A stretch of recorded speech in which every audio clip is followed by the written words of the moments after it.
Hello students, good morning. You are connected with RK Swaj for Mathematics 10+2. Today we are going to discuss about the chapter probability and exercise 8.7 question number 12. Find the probability distribution of the number of white balls drawn when 3 balls are drawn one by one. तो probability distribution तैयार करना है. क्या दिया गया? Number of white ball draw करनी है. When 3 balls are drawn one by one. Ball कितनी ड्रॉ करनी है? 3. वन बाय वन करनी है, इकट्ठी नहीं करनी है, एक एक करके. विदाउट रिप्लेसमेंट जो आपने बाल बाहर निकाल ली, जैसे फर्स्ट निकाली तो उसको बाहर ही रख लिया, उसके बाद सेकंड निकालने की बात कर रहे हैं. सेकंड निकालने का मतलब फर्स्ट भी बाहर है, सेकंड भी बाहर है, उसके बाद थर्ड बाल को ड्रॉ करने की बात कही है. From a bag containing 4 white and 6 red ball. एक बैग में से बॉल निकालेगा 3, 1 by 1 निकालेगा, विदाउट रिप्लेसमेंट निकालेगा. उस बैग के अंदर व्हाइट बॉल 4 है तो रेड बॉल 6 है. Let x denote the random variable which denote the number of white ball drawn. तो x किसको डिनोट करते हैं? रैंडम वेरिएबल को, जो कि number of white ball draw करने की बात है. तो इसका मतलब ये हो जाता है जो व्हाइट बॉल ड्रॉ करनी है वो भी कितनी बॉल ड्रॉ कर रहे हैं हम? White ball draw when 3 balls are drawn, यानी कि 3 बॉल ड्रॉ कर रहे हैं हम. इसका मतलब x की वैल्यू 0 हो सकती है, 1 हो सकती है, 2 हो सकती है, 3 हो सकती है. 3 से तो ऊपर जाएगा ही नहीं, बाल तो 3 ड्रॉ हो रही है. 0 का मतलब है एक भी व्हाइट बॉल नहीं. 1 का मतलब है एक व्हाइट बाकी रेड हो सकती, और 2 का मतलब है 2 तो व्हाइट बॉल हो जाएंगी और बाकी 1 रेड बॉल हो जाएगी. 3 का मतलब है 3 के 3 जो बॉल हैं वो व्हाइट बॉल रहेंगे. तो इसलिए हम प्रोबेबिलिटी निकालते हैं x इज इक्वल टू 0 पे.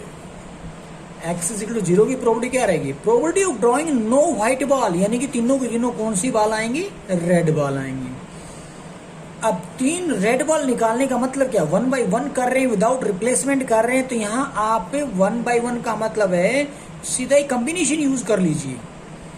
कॉम्बिनेशन मतलब रेड निकालनी है या व्हाइट निकालनी है, सबसे पहले इस बात पर जानिए. तो आपको पता है व्हाइट बॉल ड्रॉ करनी, तो white number of white ball अपने पास है कितनी, और व्हाइट तो निकालनी, बट अब इसके अंदर 0 व्हाइट निकालनी. 0 व्हाइट का मतलब व्हाइट में से कोई नंबर नहीं आना है, तो किस में से आएगा? सीधी बात है, व्हाइट के बाद कौन बचती है? रेड. निकालनी है हमने 3 है, तो 3 बॉल ड्रॉ करनी है, तो इसका मतलब क्या हो जाएगा? वहां रेड निकलेगी. तो इसलिए हमने लिख दिया वहां पर 3 रेड आएगी. तो रेड में से 3 बॉल ड्रॉ करने का मतलब है number of red ball is 6, और अगर 6 बॉल में से 3 बॉल ड्रॉ करते तो 6 ही 3 लिखा जाएगा. अपॉन टोटल है 6 + 4 10 होता है, 10 C 3 लिख दिया जाएगा. तो probability of a drawing 3 red ball आ जाएगी, दैट इज 20 by 120, 1 by 6 आएगी. Now probability of x is equal to 1. तो ये इसका मतलब है probability of drawing 1 white ball and other 2 red balls. उसको क्या करेंगे? अब सबसे पहले हमने व्हाइट निकालनी 1, तो इसका मतलब नंबर ऑफ व्हाइट बॉल अपने पास 4 है, तो 4C 1 इंटू 6C 2 हो जाएगा. क्यों? क्योंकि टोटल तो आपको 3 बॉल ड्रॉ करनी है, इसलिए 1 तो व्हाइट आ गई, तो 2 तो ऑटोमेटिकली रेड में से निकालनी पड़ेगी. अब नीचे तो वही रहने वाला है जो ऊपर आया था. मतलब क्या है? टोटल अपने पास बॉल 6 और 4 10 थी, 10 में से निकाल के लाए हम 3 बॉल्स. तो ये प्रोबेबिलिटी आ जाएगी x इज टू 1 के लिए, जो कि सोल्व करने के बाद आपको मिलेगा 1 by 2. Now probability of x is equal to 2. क्या है मतलब है इसका? Probability of drawing 2 white ball and 1 red ball हो जाएगी. तो probability of 2 white ball and 1 red ball. 2 white है उसके पास 4, तो 4C 2 हो जाएगा. रेड में से भी एक निकालनी पड़ेगी, तभी तो total number of 3 balls cover हो पाएंगी. तो इसलिए 4C 2 इंटू 6C 1 अपॉन में 10C 3 लिख दिया. कॉम्बिनेशन तोड़ोगे तो 6 into 6 by 120, 36 120, that is 3 by 10.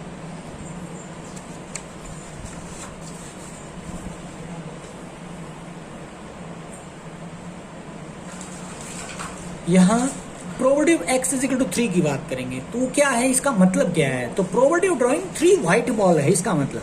तो लिख दिया हमने probability of drawing all 3 white balls. अब 3 वाइट बॉल, अपने पास नंबर ऑफ वाइट बॉल 4 थी तो 4C3, और रेड की आपकी बारी क्यों नहीं लिखी हमने, क्योंकि हमने निकालनी सिर्फ और सिर्फ वाइट बॉल है, जो कि तीनों निकालनी थी, तीनों कवर हो चुकी हैं, तो रेड में से कोई बॉल ड्रॉ नहीं करना चाहेंगे, तो इसलिए 4C3 अपॉन में 10C3 टोटल।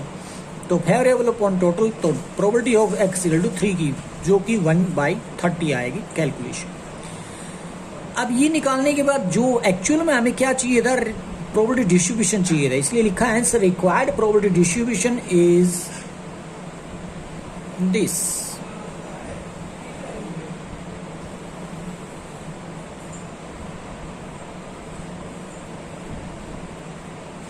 क्या ये x की वैल्यू 0 है तो 1/6 आया था, x की 1 है तो 1/2 आया है, x की 2 है तो 3/10, और x की वैल्यू 3 है तो 1/30। अगर इन सबको ऐड करोगे तो 1 आना चाहिए, अदरवाइज हमारा कोई भी यहाँ पर पार्ट इसका गलत हो सकता है। नेक्स्ट, इसमें है 3 balls are drawn without replacement. Ball आपकी बारी में 3 ड्रॉ करनी है, विदाउट रिप्लेसमेंट चाहिए, from a bag containing 5 white 4 red ball. एक बैग है जिसके अंदर व्हाइट बॉल 5 है तो रेड बॉल 4 है। Find the probability distribution of number of red ball drawn. तो नंबर ऑफ रेड बॉल के लिए प्रोबेबिलिटी डिस्ट्रीब्यूशन तैयार करनी है। रेड बॉल हमने कितनी ड्रॉ करनी, 3। तो पीछे जो क्वेश्चन आया था हम कह सकते हैं ऐसा ही, बट वहां पर व्हाइट था तो यहाँ पर रेड आया हुआ है। तो देखिएगा कैसे है। तो एक बात और कहना चाहूंगा, विदाउट रिप्लेसमेंट जहां भी नजर आए और जो बॉल ड्रॉ करने की बात की, तो उस टाइप से आप कॉम्बिनेशन का सहारा जरूर लें। Let x be the random variable which denote the number of red ball drawn. तो x किसको लेट कर रहे हैं हम, रैंडम वेरिएबल के लिए बात कर रहे हैं, which denote number of red ball drawn. x किसको रिप्रेजेंट डिनोट कर रहे हैं, number of red ball. Clearly x can take the value क्या हो सकती है, 1 से पहले 0 भी हो सकता है, 0 1 2 3। तो probability of x equal to 0 की बात करेंगे तो probability of drawing no red ball, एक भी रेड नहीं होगी, क्योंकि हमने रेड बॉल ड्रॉ करने की बात की। तो एक भी रेड नहीं होगी तो सारी कहां से होंगी, व्हाइट से होंगी। तो इसका मतलब है 3 व्हाइट बॉल ड्रॉ करनी है। अब उसको कैसे ड्रॉ किया जा सकता है, फेवरेबल 5C3 अपॉन में टोटल 9C3। अब 5C3 क्यों आया, क्योंकि उसके पास जो व्हाइट बॉल है वो 5 है, वहां से हमें निकालनी है तीनों की तीनों व्हाइट, क्योंकि रेड तो इसके अंदर निकालनी नहीं है। और टोटल है अपने पास 5 और 4 को ऐड करते हैं 9, उसमें से 9 में से हमें निकालनी पड़ेगी 3, तो इसलिए 5C3 अपॉन में 9C3। दैट इज सोल्व करने के बाद कॉम्बिनेशन को 5/42 आएगा। Now probability of x is equal to 1, इसका मतलब ये probability of drawing 1 red and बाकी जो बचती है वो कहां से निकालेंगे, व्हाइट से निकालेंगे। तो इसलिए लिखा probability of drawing 1 red and 2 white ball. तो 1 रेड 2 व्हाइट को निकालते हैं 4C1 इंटू 5C2, क्योंकि रेड के जो अवेलेबल बॉल हैं जो बैग के अंदर वो 4 हैं और व्हाइट है उसके पास 5, इसलिए लिखा 4C1 इंटू 5C2 अपॉन में 9C3। कॉम्बिनेशन सोल्व करने के बाद आएगा आपको कैलकुलेशन में 10/21। Probability of x is equal to probability of drawing 2 red and 1 white ball. Red कितनी है, आपकी बार जो ड्रॉ कर रहे हो 2 है, तो सीधी बात हमने तो 3 बॉल ड्रॉ करनी है, तो 3 तो तभी होंगी जब एक व्हाइट लेकर चलना पड़ेगा। तो देखिएगा रेड उसके पास 4 थी, तो 4 में से तो हमने 4C2 यानी कि 2 ड्रॉ करनी है, और एक व्हाइट में से करेंगे तो 5C1 लिखेंगे उसको, टोटल वही रहेगा 9C3 के लिए। तो जब तक ये तीनों बॉल का काम पूरा नहीं होता तब तक हम दूसरे में से भी लेना पड़ सकता है, जैसे यहाँ पर पूरा नहीं हुआ था यहाँ पर हुआ है। कॉम्बिनेशन सोल्व कीजिए, वो उसको कैलकुलेट करने के बाद 5/14 मिलेगा। Probability of x is equal to 3, probability of drawing all 3 red balls. अब की बारी क्या आ रहा है, तीनों की तीनों रेड बॉल आनी चाहिए। इसका मतलब क्या है, नंबर ऑफ रेड बॉल इसके पास 4 है, तो 4C3 आ जाएंगे, नीचे वही 9C3 रहेगा। सोल्व करेंगे कॉम्बिनेशन को 1/21 इसका आंसर आएगा probability of x is equal to 3 के लिए। बट हमें इंडिविजुअल आंसर नहीं देना है, हमें निकालना है प्रोबेबिलिटी डिस्ट्रीब्यूशन। प्रोबेबिलिटी डिस्ट्रीब्यूशन के लिए फिर से वही चीज, x की वैल्यू जो भी रहेंगी और उसकी जो प्रोबेबिलिटी निकलेगी। तो x की वैल्यू 0 के लिए 5/42 था, 1 के लिए 10/21 है, 2 के लिए 5/14 है, तो 3 के लिए 1/21 है। ये था प्रोबेबिलिटी डिस्ट्रीब्यूशन किसके लिए, 3 बॉल ड्रॉ करने, वो भी red. Next, a box containing 13 bulb out of which 5 bulb are defective. एक बॉक्स के अंदर 13 बल्ब्स हैं, आउट ऑफ विच उसी के अंदर 5 बल्ब्स आर डिफेक्टिव। बल्ब जो है 5 वो डिफेक्टिव हैं, यानी कि उसके पास टोटल बल्ब की संख्या बताई गई है 13 है, और जो डिफेक्टिव बल्ब है यानी कि जो इसमें कुछ खराबी है वो 5 बल्ब है। 30 bulbs are drawn 1 by 1। Bulb draw किए जा रहे हैं, वहां से कहां से निकाले जा रहे हैं, जो एक बॉक्स है उसमें से 1 by 1 ड्रॉ किए जा रहे हैं from the box without replacement. इसमें भी विदाउट रिप्लेसमेंट है, तो फिर से आ रहा है विदाउट रिप्लेसमेंट। कोशिश कीजिए कॉम्बिनेशन के सहारे से। Find the probability distribution of number of defective bulb drawn. क्या पता लगाना है, probability distribution of the number of defective bulbs drawn. जो भी ड्रॉ करेंगे बल्ब वो डिफेक्टिव होंगे, उसके लिए आपने प्रोबेबिलिटी डिस्ट्रीब्यूशन तैयार करना है। बल्ब आपको ड्रॉ करने 3, तो यहाँ से आपको x की वैल्यू यानी कि रैंडम वेरिएबल x हम ले लेकर चल पड़ते हैं, तो x की वैल्यू का अंदाजा आ चुका होगा। 3 बल्ब ड्रॉ करने हैं, तो एक भी डिफेक्टिव ना होगा, 1 हो सकता है, 2 हो सकते हैं, तीनों डिफेक्टिव हो सकते हैं। इस तरीके से हम लेकर चलेंगे। देखिएगा, let x be the random variable which denote the number of defective bulb drawn. तो x किसको डिनोट कर रखा है, नंबर ऑफ डिफेक्टिव बल्ब्स को। Clearly x can take the value, कौन कौन से रहेंगे, 0 1 2 3। तो probability of x equal to 0 के लिए क्या बनेगा, इसका मतलब ये हो जाएगा probability of drawing no defective bulb. अब डिफेक्टिव नहीं है तो कौन से रहेंगे, नॉन डिफेक्टिव रहेंगे। नॉन डिफेक्टिव यानी कि है कितने अपने पास, निकाल सकते हैं आप। 13 टोटल थी, 5 डिफेक्टिव, तो 13 - 5 कितना होता है, 8। तो 8 जो होगा वो नॉन डिफेक्टिव। अब जितने भी निकालने हैं हमने यहाँ पे, निकालने तो 3 हर केस में, हर जगह 3 ड्रॉ होने वाले, बट वो डिफेक्टिव में से नहीं, यहाँ यानी कि नॉन डिफेक्टिव 8 से निकाला। तो इसलिए मैंने लिखा 8c3/13c3, जो कि सोल्व होने के बाद 56/286 लिख सकते हैं इसको। Probability x equal to 1, probability of drawing 1 defective and 2 non defective bulbs. यहाँ पर क्या आ रहा है, डिफेक्टिव 1 रहेगा, तो बाकी हमने तो पूर्ति करनी इसकी 3 बल्ब्स की, इसलिए हमें 2 बल्ब्स कहाँ से लेने पड़ेंगे, नॉन डिफेक्टिव से। तो इसलिए लिखा हमने 5c1 × 8c1। तो क्योंकि डिफेक्टिव उसके पास 5 था, तो 5 में से तो 1 लेना पड़ेगा। अब जब तक 3 बल्ब्स नहीं आ जाते काम हमारा पूरा नहीं होता, क्योंकि उसने 3 बल्ब्स ड्रॉ करने के लिए कहा, तो इसलिए 2 बल्ब जो होंगे वो नॉन डिफेक्टिव में से, यानी कि जो ठीक ठाक है वहां से लेने पड़ेंगे। अपॉन वही रहेगा 13c3। 13 क्या है, टोटल नंबर ऑफ बल्ब्स हैं उसके पास। तो फेवरेबल अपॉन टोटल, ये प्रोबेबिलिटी आ जाएगा x 1 के लिए, जो कि सोल्व करने के बाद 140/286 आएगा। Probability x equal to 2, probability of drawing 2 defective and 1 कहां से आएगा, नॉन डिफेक्टिव बल्ब के लिए, इसलिए 5c2 × 8c1 लिखेंगे हम। अपॉन में 13c3, इसको सोल्व करने के बाद 80/286 आएगा। अब प्रोबेबिलिटी x इक्वल टू 3 के लिए बात करते, तो probability of drawing all defective bulbs क्या आ रहे हैं, ऑल डिफेक्टिव बल्ब्स आ रहे हैं, इसलिए 5c3/15c3। तो 5c3 क्या है, 5 बल्ब जो थे वो डिफेक्टिव थे, उसमें से सारे के सारे हमने 3 ड्रॉ कर लिए डिफेक्टिव, तो टोटल के लिए 15c3 लिख दिए। तो इसलिए फेवरेबल टोटल, तो वो बन जाएगा प्रोबेबिलिटी x इक्वल टू 3 के लिए 10/286 आप इसको लिख सकते हैं। हमें तो प्रोबेबिलिटी डिस्ट्रीब्यूशन तैयार करना था, इसलिए हमने तैयार किया यहाँ पर प्रोबेबिलिटी डिस्ट्रीब्यूशन। x की वैल्यू भी डालनी पड़ेगी और उसकी प्रोबेबिलिटी के लिए भी बात करेंगे। x की वैल्यू 0 थी, तो उस केस में प्रोबेबिलिटी निकली थी 56/286, एंड 1 था तो उस केस में निकला था 140/286, और 2 था तो उस केस में निकला था 80/286, और अगर वो x की वैल्यू 3 थी तो निकला था 10/286। ये आ गया प्रोबेबिलिटी डिस्ट्रीब्यूशन। नेक्स्ट, अब x contain 12 bulb of which 3 are defective. अभी तक वैसे ही चल रहा है, वहां पर 13 बल्ब थे, यहाँ पर 12 बल्ब आया है, वहां पर 5 डिफेक्टिव थे, यहाँ पर 3 डिफेक्टिव बल्ब आ रहा है। A sample of 2 bulb is drawn at random with replacement। तो यहाँ से आपको दिख रहा होगा कि 2 बल्ब्स को ड्रॉ किया जा रहा है, 2 bulbs are drawn without replacement. With replacement में से अगर आप पढ़ो तो क्या लिखा गया है, विद रिप्लेसमेंट लिखा गया है। वहां पर ध्यान दो तो विदाउट रिप्लेसमेंट था। तो इसलिए विद रिप्लेसमेंट के तरफ ध्यान रखना आपने।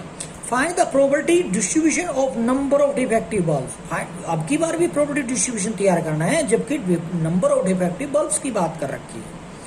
यहाँ भी x डिनोट कर लेते हैं, and let x be the random variable which denote the number of defective bulbs drawn. अब इसकी प्रोबेबिलिटी कैसे चेंज होती है वो ध्यान से देखो, क्योंकि हमने अब की बार बल्ब ड्रॉ जो करने वो 2 बल्ब्स ड्रॉ करने हैं, इसलिए x की वैल्यू क्या हो सकती है, 0 1 2 होगी। तो clearly x can take the value 0 1 2, क्योंकि अब की बार 3 नहीं आने वाला, क्योंकि पीछे हम बात 3 बल्ब्स ड्रॉ करने की बात कर रहे थे, अब हमें 2 बल्ब ड्रॉ करने हैं, इसलिए x की वैल्यू 0 1 2 रहेगी। लेट कर लेते हैं E be the event of drawing at defective bulb. E क्या, कौन सी इवेंट है, डिफेक्टिव बल्ब ड्रॉ करने की इवेंट है। And F denote drawing non defective. F एक इवेंट दूसरी है जो कि नॉन डिफेक्टिव बल्ब रहेगा इन सिंगल ड्रॉ।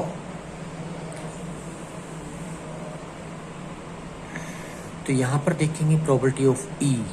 ई कौन है, डिफेक्टिव बल्ब ड्रॉ कौन। डिफेक्टिव अपने पास टोटल हैं कितने, वहां पर 3 है, और टोटल बल्ब कितने 12 है। एक बार फिर से दिखा रहा हूं, डिफेक्टिव उसने बताया था अपने को पिछले स्टेटमेंट के अंदर, डिफेक्टिव बता रहा है वो 3 और टोटल है 12। टोटल 12 है, डिफेक्टिव 3 है, इसलिए मैंने 3/12 लिखा होगा। किसके लिए, प्रोबेबिलिटी ऑफ ई के लिए। क्यों, क्योंकि ई क्या चीज था, डिफेक्टिव बल्ब ड्रॉ करने की प्रोबेबिलिटी को, इवेंट को ई बोला जा रहा है। Probability of F non defective कितने में, 12 - 3 क्या होता है, 9/12 लिख सकते हैं, वरना 1 में से प्रोबेबिलिटी ऑफ ई की माइनस करोगे तो प्रोबेबिलिटी ऑफ एफ आ जाएगा। Then probability of x is equal to 0, क्योंकि x की वैल्यू 0 1 2 है, एक भी डिफेक्टिव नहीं चाहिए हमें, तो कितने आएंगे, नॉन डिफेक्टिव आने, वो भी 2 आने। तो नॉन डिफेक्टिव अपने पास है कितने, ये नहीं कि ये डिफेक्टिव है तो ये नॉन डिफेक्टिव है। तो देखोगे probability of f into F लिखोगे, यानी कि probability of f into F का मतलब है उसके 9/12 इंटू 9/12, दोनों केस में 9/12 की मल्टीप्लाई कर दी जाएगी। तो 81/144 लिख लो या 9/16 लिख लो। Next, probability of x is equal to 1, probability of drawing 1 defective 1 non defective bulbs. एक डिफेक्टिव रहेगा तो दूसरा नॉन डिफेक्टिव, यहाँ पर 2 केस बनेंगे, वो कौन से, probability of E into probability of F, या फिर probability of F into probability of E. कहने का मतलब है यहाँ पर तो आप कह सकते हो डिफेक्टिव या नॉन डिफेक्टिव, हो सकता है पहली बारी में नॉन डिफेक्टिव आ जाए, दूसरे में डिफेक्टिव आ जाए। तो 2 ड्रॉ कर रखा था उसने, 1 डिफेक्टिव की बात कही है, तो पहले नंबर पे भी डिफेक्टिव आ सकता है, दूसरे नंबर पे भी डिफेक्टिव, इसलिए हमने 2 केस बना दिए।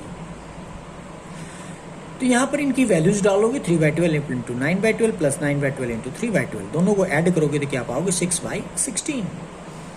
प्रोबेबिलिटी ऑफ x इज 2, इसका मतलब probability drawing 2 defective bulbs. 2 defective bulbs होने का मतलब है दोनों केस में प्रोबेबिलिटी ऑफ ई की मल्टीप्लाई करेंगे, यानी कि पहले केस में प्रोबेबिलिटी ई रहेगा, दूसरे केस में प्रोबेबिलिटी ई, दोनों की मल्टीप्लाई करोगे तो क्या पाओगे, 9/144 या फिर 1/16। हमें तो प्रोबेबिलिटी डिस्ट्रीब्यूशन देना है, तो इसलिए रिक्वायर्ड प्रोबेबिलिटी डिस्ट्रीब्यूशन रहेगा, यहाँ पे x की वैल्यू रहेगी 0 1 2 और उसके अंदर प्रोबेबिलिटी 9/16 व 6/16 एंड 1/16। फिर से अगर आप ऐड करके देखते हो, 9 + 1 10 होता है, 10 में 6 ऐड करते हैं 16, 16/16 1 होता है, तो इसका मतलब हमारा आंसर राइट हो सकता है। Next, from a lot of 30 bulbs which include 6 defective, a sample of 4 bulbs is drawn at random with replacement। फिर से आए विद रिप्लेसमेंट, इसका मतलब यहाँ पर भी आपको कॉम्बिनेशन नहीं यूज करना है, क्योंकि पीछे भी आपने देखा होगा, यहाँ पर भी जो 15th क्वेश्चन था उसमें भी विद रिप्लेसमेंट आया था, हमने कॉम्बिनेशन यूज नहीं किया।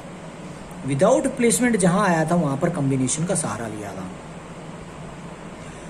तो यहाँ पर क्या है, टोटल बल्ब इसके पास 30 हैं, 30 के अंदर ही 6 डिफेक्टिव है, तो नॉन डिफेक्टिव कितने आ जाएंगे, 30 - 6 यानी कि 24। कहता है sample of 4 bulbs is drawn, एक 4 बल्ब्स को ड्रॉ किया गया है विद रिप्लेसमेंट वापिस रखा जा रहा है, विदाउट रिप्लेसमेंट नहीं है। Find the probability distribution of the number of defective bulb, इसमें भी नंबर ऑफ डिफेक्टिव बल्ब की प्रोबेबिलिटी डिस्ट्रीब्यूशन तैयार करनी है। तो फिर से वही बात, रैंडम वेरिएबल लेकर चलना पड़ेगा, लेट करना पड़ेगा, और वो मान लेते हो अगर एक्स है तो उसकी वैल्यू कहाँ तक जाएगी। 4 बल्ब को ड्रॉ कर रहे हो, एक भी डिफेक्टिव ना हो, एक डिफेक्टिव हो जाए, 2 डिफेक्टिव हो जाए, 3 डिफेक्टिव हो जाए, 4 डिफेक्टिव हो जाए। इसलिए let x be the random variable which denote number of defective bulb drawn. Clearly x can take the value 0 1 2 3 4. Let SI denote the event of drawing a defective bulb in ith draw, and FI denote the event of not drawing a defective bulb in ith draw. तो probability SI यानी कि बात करें तो क्या होता है, S किसको लेट करके चलते हैं आप, डिफेक्टिव बल्ब की बात करें तो डिफेक्टिव बल्ब हैं कितने इसके पास 6, उसकी प्रॉपर्टी निकालेंगे 6/30 बन जाएगा, 1/5 कह सकते हैं। प्रॉपर्टी ऑफ एफ की बात करते हैं, वो क्या आएगा, प्रॉपर्टी ऑफ एफ का मतलब है नॉन डिफेक्टिव। नॉन डिफेक्टिव उसके कितने थे, 24 थे, 24/30 लिख सकते, या फिर 1 में से माइनस कर दो 1/5, तो नॉन डिफेक्टिव के लिए आ जाएंगे 4/5। अब आई जो लिखा गया था इसका मतलब है first draw, second draw, third draw, fourth draw, तो आई की वैल्यू 1 2 3 4 रहेगी। ये ड्रॉ रिप्रेजेंट कर रहा है आई। तो सबसे पहले बात करेंगे हम एक्स की वैल्यू जो कह रहा था 0 होने की, तो उसके लिए प्रॉपर्टी जो निकालेंगे तो क्या रहेगा,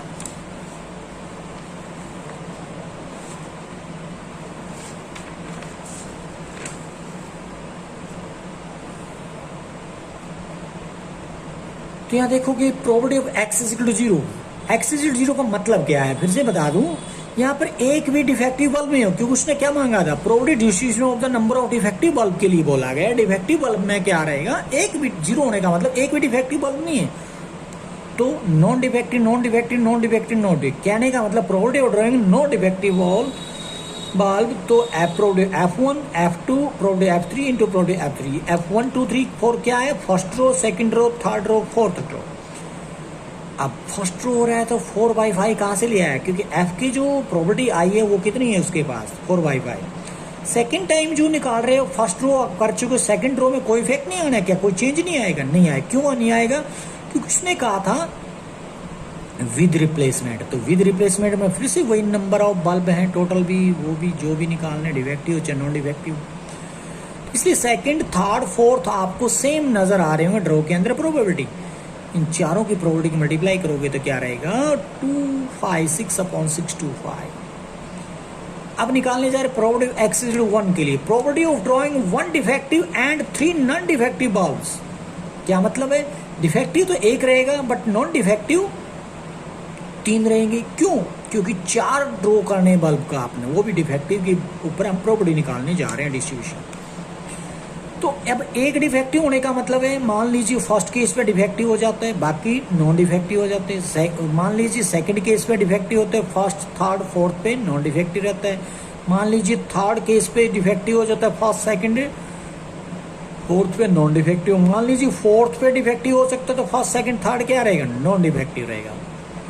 नॉन डिफेक्टिव को एफ के लिए बात करें, डिफेक्टिव के लिए एस की बात कर रहे हैं, इसलिए उनकी प्रोबेबिलिटी हम उठाकर रखते हैं। प्रोबेबिलिटी एस आई यानी कि फर्स्ट रो में 1/5 है। प्रोबेबिलिटी F2 मतलब सेकंड रो में नॉन डिफेक्टिव की प्रोबेबिलिटी क्या रहेगी, 4/5। थर्ड और फोर्थ में भी तो नॉन डिफेक्टिव की probability 4/5 plus probability of F यानी कि नॉन डिफेक्टिव 4/5 है, तो इंटू में यहाँ डिफेक्टिव हो जाएगी 1/5, बाकी नॉन डिफेक्टिव हो जाएंगे। यहाँ पे थर्ड केस में डिफेक्टिव है तो बाकी फर्स्ट सेकंड और फोर्थ में नॉन डिफेक्टिव रह जाएंगे। यहाँ पे फोर्थ केस पे यानी कि फोर्थ ड्रॉ पे डिफेक्टिव है तो first second third non defective रहेगा। अब आप देख ही पाएंगे कि ये चारों केस एक जैसे हैं, बस कैलकुलेशन सेम है चारों की, तो 4 जगह ऐड किया गया, इसका मतलब 4 टाइम मल्टीप्लाई कर देंगे, एक ही कैलकुलेशन कर लो तो ये हो जाएगा। 4 को 3 टाइम मल्टीप्लाई करो 64, अपोन में 5 को 4 टाइम मल्टीप्लाई करोगे तो 625, तो इसको 4 से मल्टीप्लाई कर दो, 256/625। Probability of x is equal to की निकालते थे, क्या रहेगा, probability of drawing two defective bulb, तो हमें टोटल 4 निकाले तो 2 कहां से निकलेगा, नॉन डिफेक्टिव से निकलेगा, इसलिए लिखा probability of drawing 2 defective bulb and 2 non defective bulb. तो इसके लिए फिर से आपको केस बनाने पड़ेंगे, तो कितने रहेंगे केस यहाँ पर, तो 6 होने की संभावना है, क्योंकि ऐसा केस आपने सैंपल पॉइंट हम पीछे भी किया है। तो देखोगे हम जो बात कर रहे हैं 2 तो डिफेक्टिव रहेंगे और 2 ड्रॉ में नॉन डिफेक्टिव। मान लीजिए first second defective, second third fourth non defective रहेगा, कोई जरूरी नहीं है ये डिफेक्टिव आपके पास से फर्स्ट रहेगा, second non defective, third defective, तो फोर्थ पे नॉन डिफेक्टिव। या फिर ऐसा हो सकता है कि फर्स्ट पे डिफेक्टिव, सेकंड और थर्ड पे नॉन डिफेक्टिव, फोर्थ पे डिफेक्टिव हो सकता है। या फिर पहले पे दोनों नॉन डिफेक्टिव हो जाए, दूसरे तीसरे पे डिफेक्टिव हो जाए, चौथे पे फिर से नॉन डिफेक्टिव चले जाए, ये भी कोई जरूरी नहीं केस ये भी आ सकता है। नॉन डिफेक्टिव पहले पे, सेकंड पे डिफेक्टिव हो, थर्ड पे नॉन डिफेक्टिव, फोर्थ पे डिफेक्टिव हो, कोई जरूरी नहीं केस ऐसा भी हो सकता है कि पहले पे नॉन डिफेक्टिव, दूसरे पे नॉन डिफेक्टिव, तीसरे और चौथे पे डिफेक्टिव हो। मतलब ये 6 केस बने होंगे, आपको देखोगे तो first, second, third, fourth, fifth, 6, तो 6 केस को आप ऐड करोगे इस तरीके से इनकी प्रोबेबिलिटी डाल के। तो इनकी प्रोबेबिलिटी डाली, डिफेक्टिव के लिए प्रोबेबिलिटी 1/5 थी, तो ये भी डिफेक्टिव के लिए, नॉन डिफेक्टिव के लिए, नॉन डिफेक्टिव के लिए 4/5। अब इनमें वैल्यूज डालोगे तो आप एक तरीके से देखोगे तो देखो 4 × 4, 4 × 4, 4 × 4, ऊपर सब में एक जैसा नजर आएगा, नीचे भी आपको देख पा रहे होगे 5 को 4 टाइम देख पा रहे हो, इसलिए इसको 6 से क्यों ना मल्टीप्लाई कर देते 1 के सोल्व करके, इसलिए मैंने 6 × में 1 को सोल्यूशन करेंगे तो क्या आएगा 16/625, तो 6 × 6 × 25, 96/625। Next probability of x is equal to 3 की बात करते हैं, यानी कि यहाँ पर इसका मतलब क्या चीज है, probability of drawing 3 defective bulbs, हमें 3 नहीं निकालने 4 ड्रॉ करने, तो इसका मतलब एक बल्ब जो रहेगा वो नॉन डिफेक्टिव से रहेगा, इसलिए लिखेंगे probability of drawing 3 defective bulbs and 1 non defective bulb. इसकी कितनी इवेंट बनने वाली है देखिएगा, यहाँ पर फिर से 4 इवेंट बनने वाली हैं। कैसे, मतलब इवेंट की बात कर रहा हूँ, 4 केसेस बनने वाले हैं, जिसमें 3 तो आप डिफेक्टिव की बात करें, डिफेक्टिव डिफेक्टिव डिफेक्टिव, तो यहाँ चौथे वाले पे नॉन डिफेक्टिव, कोई जरूरी फोर्थ केस, फोर्थ ड्रॉ पे नॉन डिफेक्टिव हो, थर्ड पे नॉन डिफेक्टिव हो सकते हैं, तो फर्स्ट सेकंड फोर्थ डिफेक्टिव रहेगा, कोई जरूरी फोर्थ थर्ड पे हो, वो सेकंड पे भी हो सकता है नॉन डिफेक्टिव, तो फर्स्ट थर्ड फोर्थ पे डिफेक्टिव रहेगा, वो जो नॉन डिफेक्टिव फर्स्ट पे भी आ सकता है, सेकंड थर्ड फोर्थ पे नॉन डिफेक्टिव डिफेक्टिव हो सकता है। अब इनकी फिर से वही चीज प्रोबेबिलिटी रखेंगे, वैल्यूज, और उनको सोल्व करेंगे।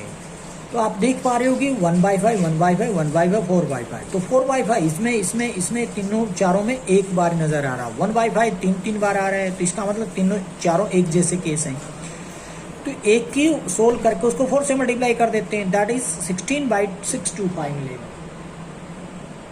अब probability of x is equal to 4 रहता है, इसका मतलब क्या है, probability x is equal to 4, probability of drawing all 4 defective bulbs, चारों के चारों बल्ब ये डिफेक्टिव रहेंगे यहाँ पर, इसका मतलब हो जाएगा probability S1 × probability, S2 × probability, S3 × probability, S4। इसका मतलब ये पहले ड्रॉ में भी डिफेक्टिव, सेकंड में भी डिफेक्टिव, थर्ड में डिफेक्टिव, फोर्थ में डिफेक्टिव, तो डिफेक्टिव की प्रोबेबिलिटी 1/5 थी, तो रख दिया हमने, जो कि आएगा 1/625। हमें तो प्रोबेबिलिटी डिस्ट्रीब्यूशन तैयार करना था, इकट्ठा रखकर आंसर में देना बहुत जरूरी है, इसलिए प्रोबेबिलिटी डिस्ट्रीब्यूशन के लिए हमने रख दिया x की वैल्यूज को 0, 1, 2, 3, 4, और इनके अंदर प्रोबेबिलिटी 0 के केस में 2/625 था, 1 के केस में 256/625 था, अगर x की वैल्यू 2 होती है 96/625 है, x की वैल्यू 3 होती है 625 है, x की वैल्यू 4 होती है तो प्रोबेबिलिटी निकली थी 1/625। ये रहेगा probability distribution. Next, a pair of unbiased die is thrown, pair का मतलब होता है जोड़ा, यानी कि एक नहीं है 2 है डाइस, जो है 2 डाइस हैं। पेयर ऑफ अनबेस्ड, अनबेस्ड का मतलब होता है उसमें कोई कमी नहीं है, कोई खोट नहीं है, सब ठीक ठाक है, उनको थ्रो किया जा रहा है, किसको, 2 डाइस को थ्रो किया जा रहा है। If the random variable x is the sum of two number obtain on two dice, क्या कहते हैं, अगर x जो होगा random variable that is the sum of two number obtain on the two dice, two dice के ऊपर जो भी नंबर ऑब्टेन होगा उनका ऐड करेंगे, then find the probability distribution, तो उसका प्रोबेबिलिटी डिस्ट्रीब्यूशन बताइए। अब टू डाइस को आप थ्रो कर रहे हो, ऊपर जो रहेगा उन दोनों नंबर का ऐड करेंगे तो क्या आ सकता है, सबसे छोटा नंबर यानी कि सम कहना है तो छोटा नंबर नहीं, छोटा सम की बात करूं तो क्या हो सकता है, आप जानते होंगे वो उनका सम केवल 2 हो सकता है, छोटे छोटा। क्यों? क्योंकि डाइस के ऊपर 1 से नीचे कोई होता ही नहीं, तो दोनों पे 1 आ सकता है, तो सबसे छोटा सम जो बनेगा वो 2 हो सकता है। इसलिए सबसे बड़े की बात करें तो वो 6 यानी कि 12 हो सकता है। तो इसका मतलब x की जो वैल्यू की बात कर रहा है, क्या कहता था, if the random variable x is the sum जो रहेगा सबसे छोटा 2 है, सबसे बड़ा 12, तो x की वैल्यू 2 से लेकर 12 तक चलने वाली है।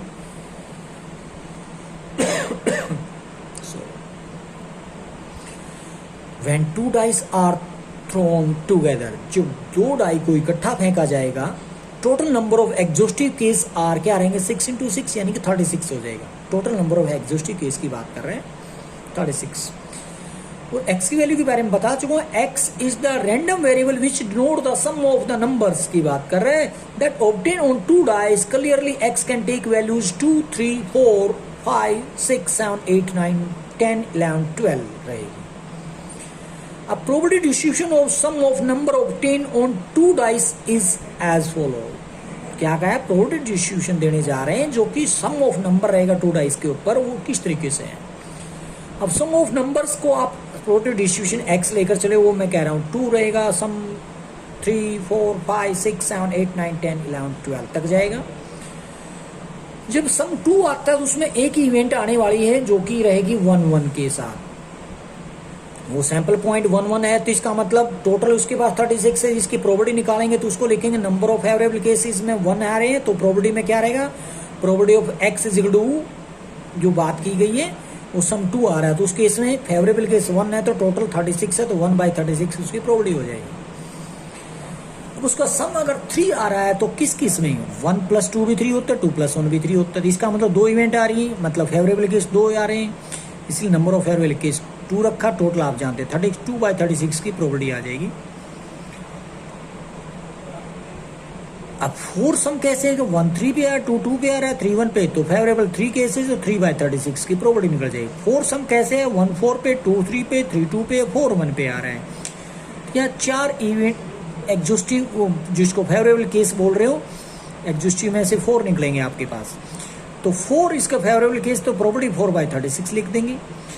अब सम जिसका 6 आता है तो वो इवेंट आपको मतलब सैंपल पॉइंट आपको 5 नजर आ रहे हैं, 1 5 2 4 3 3 4 2 और 5 1, इसका मतलब नंबर ऑफ फेवरेबल केस 5, तो इसकी प्रोबेबिलिटी 5/36।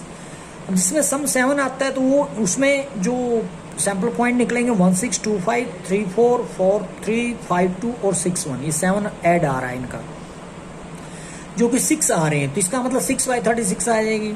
जिसमें ऐड करें तो दोनों नंबर पे 6 8 आए तो क्या रहेगा, 2 6 3 5 4 4 5 3 6 2 रहेगा। काउंटिंग करते हैं तो 5 आता है, दैट इज फेवरेबल केसेस आ रहे हैं। फेवरेबल अपॉन टोटल आता है तो प्रोबेबिलिटी निकल आती है। जिसमें सम 9 आता है तो इसमें 4 पॉइंट आएंगे आपको, सैंपल पॉइंट 3 6 5 4 4 5 और 6 3, जिसको 4 फेवरेबल केस है तो इसकी प्रोबेबिलिटी 4/36 निकलेगी। अब सम जो अगर उसमें 10 आ रहा है तो इसका मतलब 3 ही सैंपल पॉइंट निकल रहे हैं, 4 6 5 5 और 6 4, तो सम फेवरेबल केस 3 है तो प्रोबेबिलिटी निकलेगी 6/36। अगर उसमें सम 11 की बात करें तो 5 6 और 6 5 2 ही सैंपल पॉइंट मिलेंगे आपको, तो फेवरेबल केस 2 है, टोटल अपने पास 36 है। यहाँ पे अगर हम बात करते हैं सम की 12 की, तो एक ही सैंपल पॉइंट मिलेगा 6,6, तो सम करते हैं तो 12 आ रहा है, उसमें नंबर ऑफ फेवरेबल केस की बात करते तो 1 मिलेगा, इसकी प्रोबेबिलिटी निकालेंगे तो 1/36। तो क्या था ये, प्रोबेबिलिटी डिस्ट्रीब्यूशन है, यही आंसर। Thank you.